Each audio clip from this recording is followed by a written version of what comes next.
बहुजन दर्पण news को subscribe करें और घंटी का बटन दबाएं ताकि हमारी वीडियो आप तक पहुंचे सबसे पहले।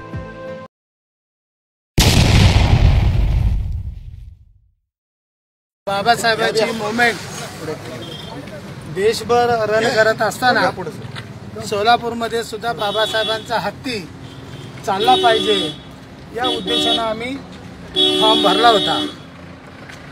परंतु गेल्या महिनाभरापासून शहरामध्ये जे लोक बीजेपी काँग्रेसला विकले गेलेले होते, जे लोक काँग्रेस आणि बीजेपी सेनेचे दलाल होते, केवळ बाबासाहेबांच्या नावाखाली एकत्रित आला।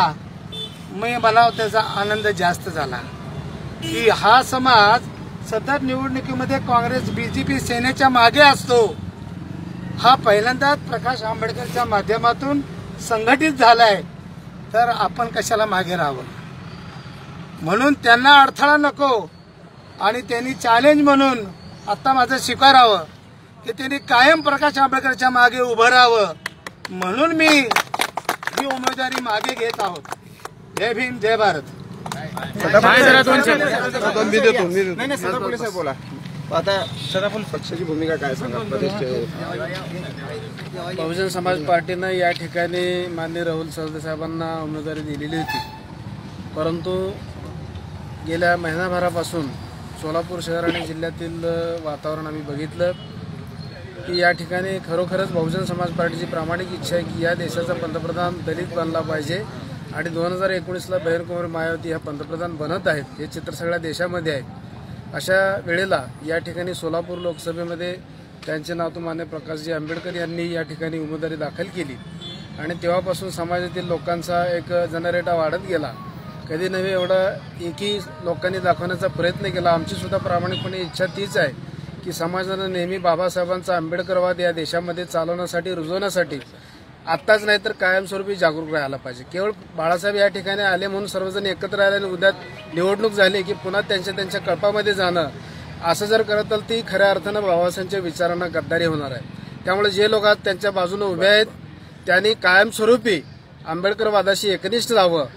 बीजेपी काँग्रेस हे दोन्ही शत्रू आहेत, हे बहुजन समाज शत्रू आहेत, हे वारंवार मान्य कांशीराम साहेबांनी सांगितलेलं आहे आणि आम्ही सुद्धा हाच प्रचार आणि प्रसार मान्य राहुल साहेबांच्या नेतृत्वात गेल्या 30 वर्षामध्ये सोलापूर शहर जिल्ह्यामध्ये केलेला आहे आणि कदाचित आमच्या या प्रयत्नाला आज या ठिकाणी यशही मिळालं असं मला वाटतं।